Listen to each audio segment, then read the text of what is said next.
how are you all doing this evening? Yeah! Like an enthusiastic audience.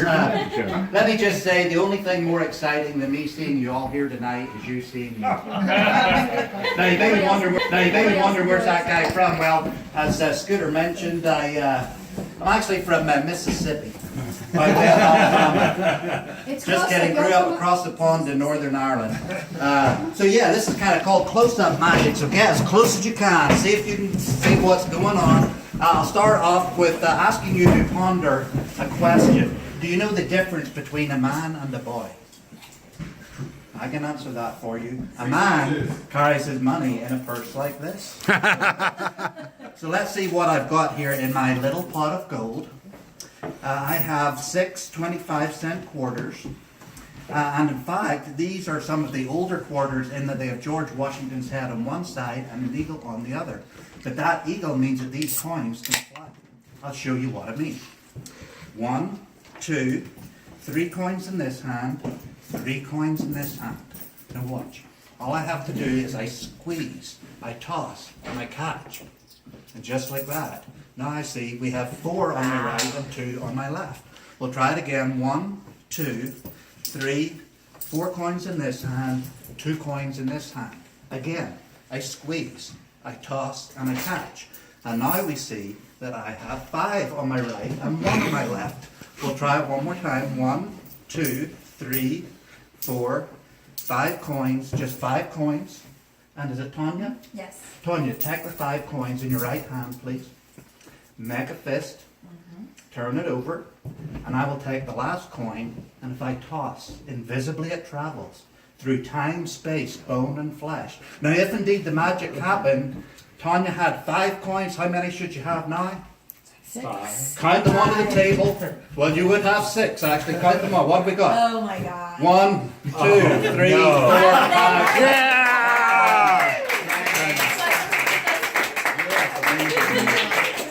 Amazing, thank you. That's what the Irish whiskey is. Yes. Makes the trick work. Strange but true, strange but true, yes. Okay, now I want to share with you all a little story here. I was in Alabama recently and I had breakfast at Cracker Barrel. And by the way, if you ever go there, I highly recommend the Uncle Herschel's favorite. Delicious. But anyway, after breakfast, I went up to the till to pay my bill. And when I was up there, I asked the lady if I could get change of a 20. But when she counted me my money, she counted it kind of funny. So she counted 1, 2, 3, 4, 5, and 5's 10, and 5's 15, and 5's 20. Well, you know, shortly after leaving, I thought that was a little weird the way she counted that. I better double check. So I counted 5, 10, 15, 16, 17, 18, 19. Hang on a second. So 1, 2, 3, 4, and 5's 9, and 5's 14, and 5's 19. And I thought, I knew it, she'd rip me off. So I went back into the restaurant and I said, excuse me, ma'am, but I should have $20 here instead of just of 19. And she goes, well, that's amazing, that's amazing. That was the first mistake I've made in 35 years. Well, I thought that was a little strange, given that she only looked about 40. 30, rather, 30. But anyway, she took the money and she counted it again, and she counted 5, 10, 15, 16, 17, 18, 19, and 20. And I said, well, do you mind if I count that in front of you? She said, no, go ahead. So I counted 1, 2, 3, 4, 5, and 5's 10, and 5's 15. Hang on a second. 5, 10, 11, 12, 13, 14, 15. And you, look, ma'am, I meant to have $20 here, not just at 15. You're ripping me off. And she goes, well, that's amazing, sir. That would be the first mistake I've made in 40 years. Well, now I knew I couldn't trust her since a moment ago she just told me she'd been working there 35. But she counted it again. She counted 1, 2, 3, 4, 5, and 5's 10, and 5's 15, and 5's 20. And I said, look, ma'am, I do not know what's going on, but you're doing something. I'm a magician, and I recognize prestidigitation when I see it. She said, well, sir, you're obviously not from around these parts using big words like that. If you were a real magician, you would make money appear. He said, why don't you count it again and this time make some money? So never being one to fear a challenge, I counted it again. I counted 5, 10, 15, 16, 17. She said, now don't forget to do the magic. 18, 19. She said, now do the magic. So I did the magic. And I finally got my $20.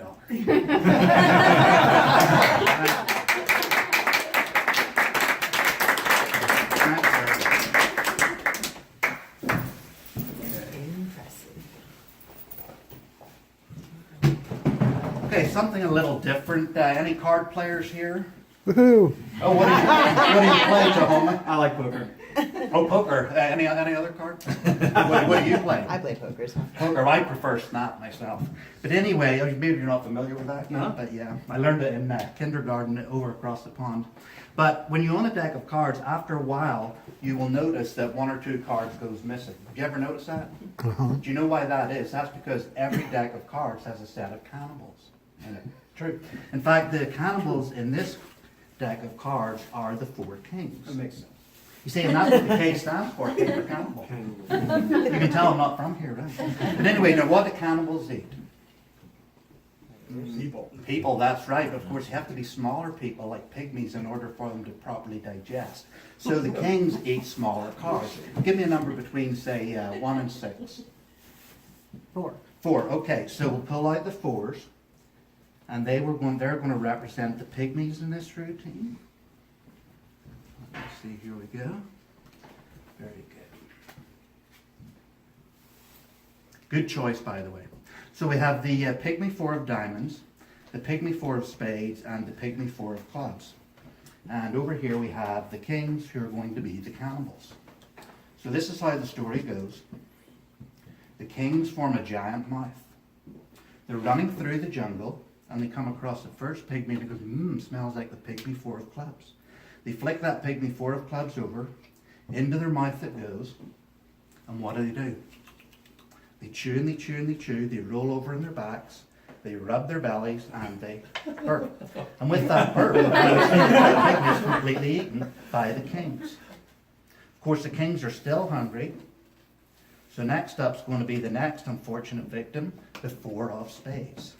So they flick that 4 of spades over, into their mouth it goes.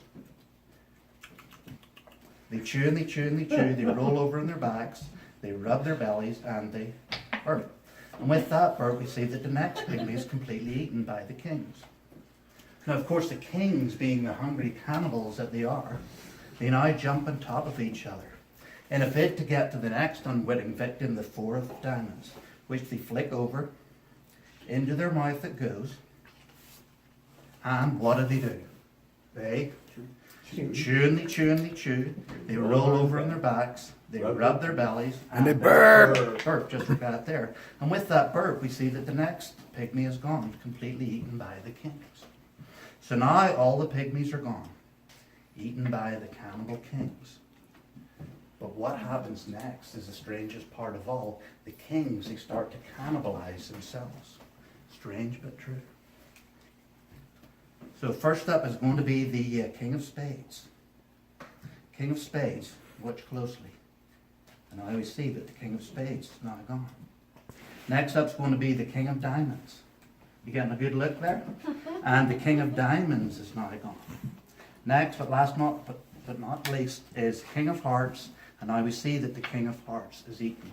All the kings, in fact, have been eaten by the King of Clubs. But if I was to cut that King of Clubs open and look inside his belly, would you believe it? Inside his belly I would find the 3 kings, and inside their stomachs I would find the 3 pygmies. The pygmy 4 of spades, the pygmy 4 of clubs, and the pygmy 4 of diamonds, and that's the story. Yeah! Thank you. Oh, Now, anyone here not believe in time travel? Any skeptics in the audience? What about skeptics? Any skeptics? Everyone I've here been believes traveling in forward time in time travel. for a long time. Well, that's okay. I'll tell you what. I'm glad you all do, because it's real. It really is. And I'm going to prove to you that time travel exists using a deck of cards. And And your name again is? Claudia. Claudia. We'll start with the customary selection of the card. Just go ahead, pull one out. Excellent. Now go ahead, show everyone that card. I won't look, by the way, I've seen this trick before. So if you could hold that card out between your thumb and your forefinger, just like that there, okay? Excellent. Now watch. I want everyone to freeze this frame, take a mental photograph of this image. Me holding my cards, Claudia holding hers. Got it? And I will take that back. Oh, and by the way, no one has ever done it that well. Now for my favorite part of the routine. The upside down all around poker shuffle. You may not have heard about it, it's a fancy Vegas term, it's a way of shuffling the cards that makes them completely unusable in any game. So this is how it works. Some of the cards are face up, some cards are face down, some toward the ceiling, some toward the floor, some toward heaven, some toward hell, some toward Mother Teresa, some toward Saddam Hussein, and on we go. Now, just in case you don't believe me, the cards really are mixed up. Some cards are face down, some cards are face up, some are face down, some are face up. And just for you, Claudia, I bet I could even find, say, cards going face to face, right there. Okay, now do you remember at the beginning of the effect, I asked you to hold out your thumb and your forefinger? Do that again, just like that there, very good. Now, your card, by the way, it wasn't the King of Diamonds, was it? Yeah. Tell you what, wave the King of Diamonds over the deck real fast. Look, look. That activates the time machine. Back to when all my cards were going one way. Do you remember that mental photograph at the beginning? Me holding my cards, Claudia holding her card. You remember that? Go ahead, take a look. Oh no.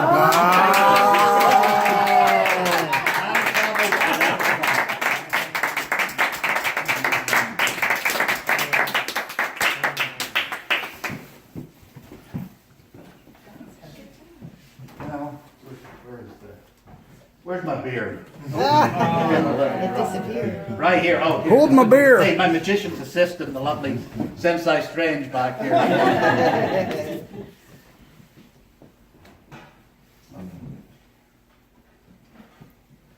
So something a little different. We have all seen these before. These are USB flash drives. And what you do is you plug them into your computer and you can store files on them. For instance, you could store music on the red drive, pictures on the black drive.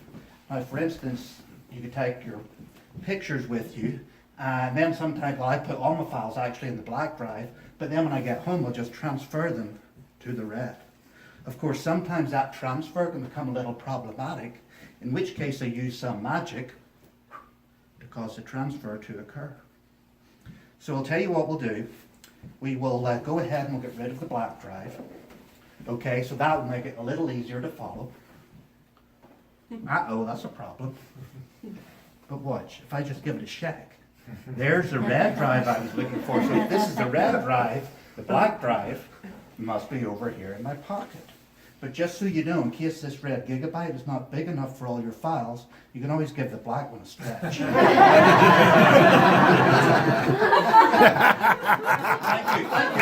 yes.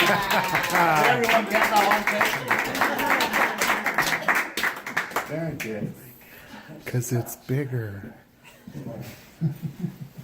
Yes. Yeah, I'm not sure if you can see that up there, but it's actually just a little red sponge ball. Yeah, why are we looking up here? It's over here. But you know, it's not just any old red sponge ball. It's actually a magician's sponge ball. You see, because when I rub, it disappears. Of course, it doesn't really disappear. It just turns invisible. Because when I blow on it, it comes right back. Yeah, in fact, you might want to check that out for yourself. Go ahead. Yeah, what do you think? Have you ever seen one of those before? Just at magic shows. Weird Irish guys before. Now, you know what I love about it, you see how loose the molecules are? Loose the molecules are, you see, because so loose in fact that if I was to saw, much like sawing a lady in half, if I was to saw and if I was to continue to saw, I could actually saw that sponge ball into two. Yeah. I can tell you're very impressed. You can apply anytime. Yay! That's okay, that's okay. We'll try something different. One sponge ball goes in this hand, one sponge ball goes in this hand. Watch, I'll make it jump from this hand to this hand. And I'll make it jump back. Okay, yes, you're not really entertained by that, but let's see if we can do better. Anyway, Now I understand what the one Joshua SpongeBob goes in. Make a jump from this hand to this hand. Did you see it go? Well, it really actually did go that time. Yes. Claudia, hold out your right hand. What's your Tanya? Tanya, hold out your right hand, please. I will take my sponge ball. You take your sponge ball. Make a fist, turn it over, hold it tight. Now watch. It's just a wave of the hand and a wiggle of the thumb. And my sponge ball disappears, invisibly traveling through the air to join the other sponge ball inside Tanya's hand. Go ahead and take a look. Two sponge balls! One sponge ball was in the hand, one sponge ball was in the pocket. How many do I have in my hand? Trick question. Well, actually two. Try it again. One sponge ball was in my hand and one sponge ball was in my pocket. How many do I have in my hand? 2. No, actually two. We'll try it one more time. One sponge ball was in my hand, one sponge ball was in my pocket. How many do I have in 2. my hand? 2. No, actually, none. Ah! Thank you. Yeah! Okay, one more for you all. Any two people here with a spiritual connection? To each other? Tanya and Claudia, you know each other well? Yes. Would you say you had a spiritual connection? Sure. How about a romantic connection? Okay, we'll stop right here. That's okay. Tanya and Claudia, folks, they say they have a spiritual connection. Let's put that to the test, shall we? Let's see. Okay, Claudia, I'll shuffle through the cards. Just call stop at any point. Stop. Excellent. So I would like you to take this marker here, and you can uncap it, and just write your name big and bold across that ace of hearts. Sorry, I'm left-handed. Oh, so am I. Very good, yeah. We're very smart. Excellent, and I will cut that into the deck. Now, would you call stop? Yeah, give the marker to Tanya. Just call stop at any point. Stop. Right there, perfect. And just sign your name across Claudia's card. Hey, how did you get Claudia? Well, that is just absolutely bizarre, isn't it? Right, we'll try that again. So you have the marker, and we'll try it again. Just call stop at any point. Whenever you're ready. Excellent. Just sign your name across that card. Excellent. Now, in order to proceed with this trick, I'm going to make use of my trusty magic wand. And before you all giggle, I will remind you that it's not the size of the wand, but the magic behind it. So if you could take the wand, and what I would like you to do is just tap the deck, but when you do so, to say your magic word. Your magic word. Oh, hey, I like it. Hey, that is clever. That's the first time. So I spread through, and if the magic occurred, one card is now turned face up in the deck, and it just happens to be Claudia's card, which is pretty amazing in and of itself. If you could pass the wand to Tanya, and Tanya, if you could tap the deck and say your magic. Your magic word. Okay, and I spread through. Strange a procedure as that is, a grown woman with a magic wand. But I spread through, and now we see that Tanya's card has turned face up in the deck. But here's the strange thing. It just happens to be right beside Claudia's card. Oh. Hey, here's connections. So Claudia, hold out your right hand palm up, please. And bring over your right hand palm down. I want you to set it on top. On top, excellent, just like that there.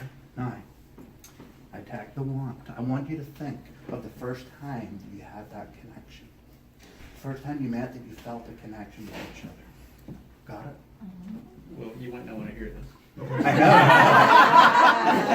I'm blushing for a reason. I'm blushing for a reason, but I say the magic phrase, friendship forever. And just as Claudia and Tanya's two hearts are forever bound together as one, so will your cards be. Go ahead, take a look. So will your cards. Oh, look at that.